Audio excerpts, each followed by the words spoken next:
Travis Kelce isn't just one of the greatest tight ends in NFL history. He's one of the greatest draft steals ever. He's won multiple Super Bowls, shattered records, become Patrick Mahomes' favorite target, and completely changed the tight end position. But before all of that, 4 different tight ends heard their names called before his. Some had promising careers, some never reached their potential, and one of them suffered a heartbreaking ending that no one could have predicted. So today, let's look at what happened to every tight end drafted before Travis Kelce. The first tight end selected in the 2013 NFL Draft was Notre Dame star Tyler Eifert. Unlike Travis Kelce, Eifert entered the draft as a clear favorite to be the first tight end off the board. After winning the prestigious Mackey Award as college football's top tight end, scouts loved his size, reliable hands, and ability to make difficult catches in traffic. It seemed like a safe pick, and with the 21st overall selection, the Cincinnati Bengals made Eifert the first tight end drafted. His rookie season didn't exactly produce eye-popping numbers, but that wasn't surprising. The Bengals already had veteran Jermaine Gresham starting at tight end, so Eifert spent much of his first year adjusting to the NFL on the bench. Then came 2014, and disaster struck. During the very first game of the season, Eifert suffered a dislocated elbow that ended his year after just one game.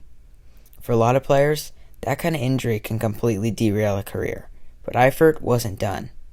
In 2015, he finally showed everyone why he had been a first-round pick. He caught 13 touchdown passes, earned his first Pro Bowl selection, and quickly became one of Andy Dalton's favorite target in the red zone. At that moment, it looked like the Bengals had made the right decision after all.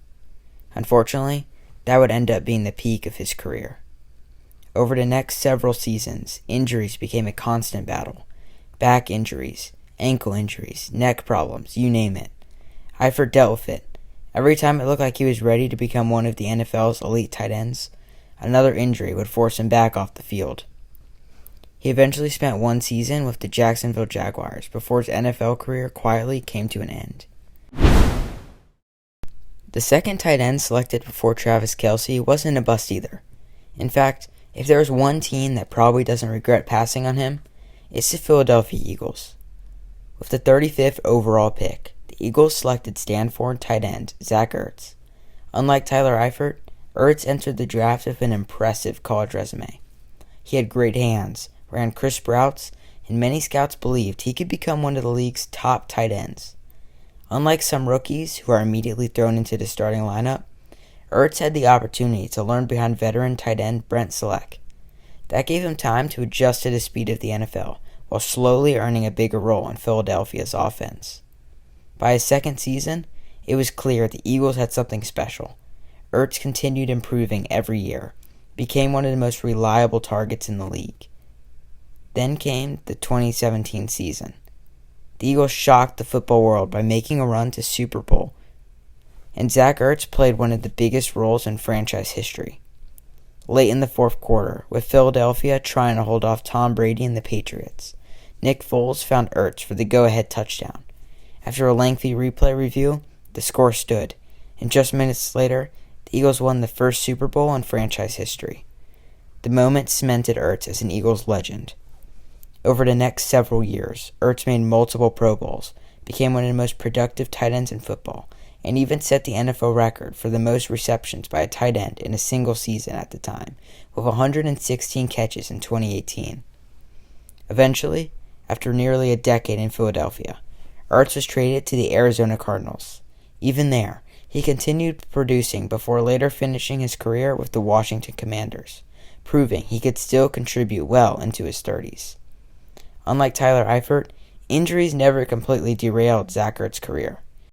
He became exactly what Philadelphia hoped he would be, a Super Bowl champion, multiple-time Pro Bowler, and one of the best tight ends of his generation.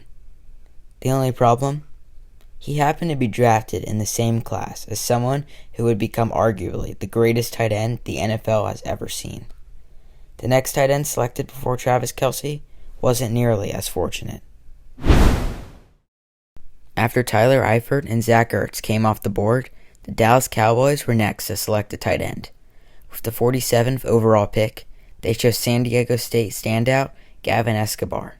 Standing 6'6" with impressive hands, Escobar looked like the perfect modern receiving tight end. At San Diego State, he caught 78 passes over his final 2 seasons and was known for making difficult catches in the red zone. Dallas believed they had found another dangerous weapon for quarterback Tony Romo. There was just one problem. The Cowboys already had one of the best tight ends in football. Jason Witten wasn't just Dallas' starting tight end. He was a future Hall of Famer. That meant Escobar spent most of his early career buried on a depth chart, with very few opportunities to turn into a starter.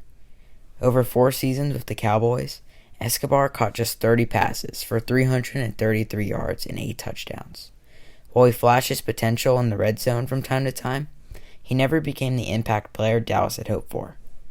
After leaving Dallas, Escobar spent time with several different NFL teams, including the Ravens, the Browns, the Chiefs, and the Dolphins. But despite getting multiple opportunities, he was never able to carve out a long-term role and eventually stepped away from professional football. After retiring, Escobar started a new chapter in his life. He became a firefighter in Southern California, serving his community away from the football field. Tragically, in September of 2022, Gavin Escobar passed away in a rock climbing incident at just 31 years old. The news shocked the football world, and former teammates, coaches, and fans shared countless tributes honoring both the player, but more importantly, the person he was. While his NFL career never reached the heights many expected, those who knew him remembered him for much more than football. That leaves just one more tight end drafted before Travis Kelce. With 3 tight ends already off the board, only one player still stood between Travis Kelce and the Kansas City Chiefs. That player was Vance McDonald. Coming out of Rice University, McDonald was one of the most athletic tight ends in the entire draft. At 6'4" and over 260 pounds, he combined impressive speed with the ability to break tackles after the catch. Scouts believed his athleticism gave him one of the highest ceilings of any tight end in the class. The San Francisco 49ers agreed. With the 55th overall pick, they made McDonald the 4th tight end selected in the 2013 NFL Draft. But unlike some players who immediately become stars, McDonald's career got off to a slow start. During his first 4 seasons in San Francisco, he showed flashes of potential, but struggled with consistency. Whether it was injuries, quarterback changes, or simply adjusting to the NFL, McDonald never became the offensive weapon many expected. Then, before the 2017 season, San Francisco traded him to the Pittsburgh Steelers. That's where his career really took off. Playing alongside Ben Roethlisberger, Antonio Brown, and Juju Smith-Schuster, McDonald found a much larger role in Pittsburgh's offense, and while he never became an All-Pro, he became one of the league's most respected all-around tight ends. His most memorable moment came in 2018 against the Tampa Bay Buccaneers. After catching a short pass over the middle, McDonald delivered one of the most iconic stiff arms in NFL history, completely launching Buccaneer safety Chris Conte to the ground before rumbling down the field for a huge gain.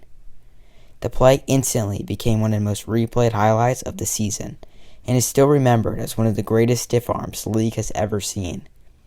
McDonald finished his career with over 2,700 receiving yards and 21 touchdowns across 8 NFL seasons. While he never reached superstar status, he proved to be a reliable starting tight end and enjoyed a long, successful career. After watching 4 other tight ends come off the board, the Kansas City Chiefs were finally on the clock with the 63rd overall pick, and that's when they made one of the greatest draft selections in NFL history. Coming out of Cincinnati, Travis Kelce had all the talent in the world. He was fast, physical, and nearly impossible to bring down after the catch. But teams also had concerns. He had been suspended during college, and many questioned his maturity. Those concerns caused him to slide all the way down to the 3rd round. Ironically, the Bengals, the team that drafted Tyler Eifert, passed on the hometown kid. 4 different tight ends heard their names called before Kelce did. His NFL career didn't exactly start perfectly either. Kelce suffered a knee injury that limited him to just 1 game as a rookie, and for a moment, it looked like the concerns surrounding him might have been right. But they couldn't have been more wrong. Over the next decade, Kelce completely changed what teams expected from the tight end position, Season after season, he became Patrick Mahomes' most trusted target, helping lead the Chiefs to multiple Super Bowl championships and one of the greatest dynasties the NFL has ever seen. He shattered franchise records. He broke NFL records for tight ends. He earned All-Pro selections, Pro Bowls, and built a resume that will almost certainly lead him in the Pro Football Hall of Fame. Looking back, not every team made a terrible decision. Tyler Eifert was a Pro Bowler whose career was derailed by injuries. Zach Ertz became a Super Bowl champion and one of the best tight ends of his generation. Vance McDonald enjoyed a long NFL career and gave us one of the greatest stiff arms ever. And Gavin Escobar found a new purpose after football before his life was tragically cut short. But when history remembers the 2013 draft, they won't remember the 4 tight ends selected before Travis Kelce. It'll remember the player every one of those teams passed on. Sometimes the biggest draft steals aren't found in the first round. Sometimes they're hiding in the third.